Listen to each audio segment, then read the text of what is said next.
Mummy जी गुड़िया को बहुत तेज बुखार है, उसका बुखार उतर ही नहीं रहा है। आप मुझे कुछ पैसे दे दीजिए, मैं गुड़िया को डॉक्टर के पास ले जाती हूँ। बहू, अभी सत्यम आने वाला होगा ऑफिस से, फिर देखते हैं क्या करना है। अभी ऐसा कर, जो घर पे दवाई पड़ी है एक बार वो पिला दे। डॉक्टर के पास जाएंगे, 1000-2000 तो ऐसे ही झाड़ लेगा, 100 तो टेस्ट लिख देता है ऊपर से। जा, घर में रखी दवाई पिला दे अभी। मम्मी जी, मैंने उसको दवाई दी थी लेकिन उससे कुछ फर्क ही नहीं पड़ रहा है। कल रात से गुड़िया तप रही है, उसका बुखार नहीं उतर रहा, और सत्यम भी फोन नहीं उठा रहे हैं। आप मुझे कुछ पैसे दे दीजिए, मैं उसे डॉक्टर के पास ले जाऊंगी, और अगर सत्यम का फोन आए तो उन्हें कह देना वो डॉक्टर के पास डायरेक्ट आ जाएंगे। तुझे तो बस पैसे फूंकने के लिए दे दो। पेड़ लगा हुआ है क्या जो तुझे तोड़ तोड़ कर मैं पैसे देती रहूं? एक अकेला जन कमाता है बेचारा मेरा बेटा, उसकी कमाई को ऐसे डॉक्टर के पास आग लगा दूं? मेरे पास ना कोई फालतू के पैसे नहीं है। माफ कीजिएगा मम्मी जी, मैं कौन सा फालतू खर्च करने जा रही हूँ? गुड़िया के इलाज के लिए तो पैसे मांग रही हूँ ना मैं आपसे। ओह, अब तेरी जबान भी चलने लगी। अपनी आवाज नीची करके बात कर मेरे से। कोई पैसे नहीं मिलेंगे तुझे। मम्मी जी, मैं आपसे हाथ छोड़कर प्यार से मांग रही हूँ, प्लीज मुझे पैसे दे दीजिए। सत्यम सारी सैलरी आपके हाथों में लाकर ही तो रखते हैं, मैंने कभी कुछ नहीं कहा। तू कहेगी भी क्या? तुझ में इतनी हिम्मत नहीं है।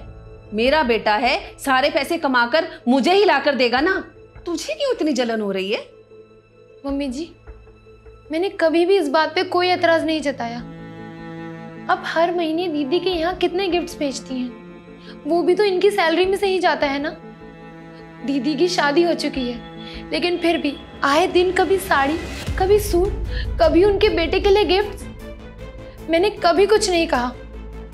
उनके लिए पैसे खर्च करने में आपको कभी कोई दिक्कत नहीं होती है। खबरदार, जो मेरी बेटी के लिए कुछ कहा तो मुझसे बुरा कोई नहीं होगा। हर वक्त मेरी बेटी से जलती रहती है तू। मम्मी जी, मैं आज तक सब कुछ अनदेखा करती रही क्योंकि आप भेदभाव मुझसे करती थी, लेकिन आज बात मेरी बेटी की है और पानी सर से ऊपर जा चुका है। मैंने आज तक सब कुछ कॉम्प्रोमाइज किया, लेकिन अब नहीं। मुझे पैसे चाहिए अभी की अभी। ठीक है श्रेया, ये कैसे बात कर रही हो माँ से? तुम्हारी आवाज कुछ ज्यादा ऊंची नहीं हो गई है? बाहर तक आवाज आ रही है तुम्हारी। कुछ शर्म लिहाज है कि नहीं है? अच्छा हुआ बेटा जो तू आ गया। देख तेरी पीठ के पीछे कैसा सलूक करती है तेरी बीवी। आज तो तूने ये सब अपनी आंखों से देख लिया ना। सत्यम, मैं तो बस वो। क्या बस? बहुत हुआ श्रेया, अभी के अभी तुम माँ से माफी मांगो, और आज के बाद ऐसा कभी नहीं होना चाहिए। सत्यम, मैं माँ से एक बार क्या 1000 बार माफी मांग लूंगी, आखिर माँ है वो हमारी। लेकिन तुम पूरी बात जाने बिना ही रिएक्ट कर रहे हो। तुम्हें पता भी है मैंने इनसे पैसे क्यों मांगे। मुझे इस बात में कोई एतराज नहीं है कि हर चीज के लिए मुझे इनसे पैसे मांगने पड़ते हैं, लेकिन तुम तो जानते हो ना कि गुड़िया को रात से बुखार है और आज पूरा दिन उसका बुखार नहीं उतरा, तो मुझे उसे डॉक्टर के पास लेके जाना था। इसलिए कब से मैं इनके आगे पैसों के लिए गिड़गिड़ा रही हूँ। सत्यम, मुझे एक पत्नी की फरमाइशें पूरी करने के लिए पैसे नहीं चाहिए थे।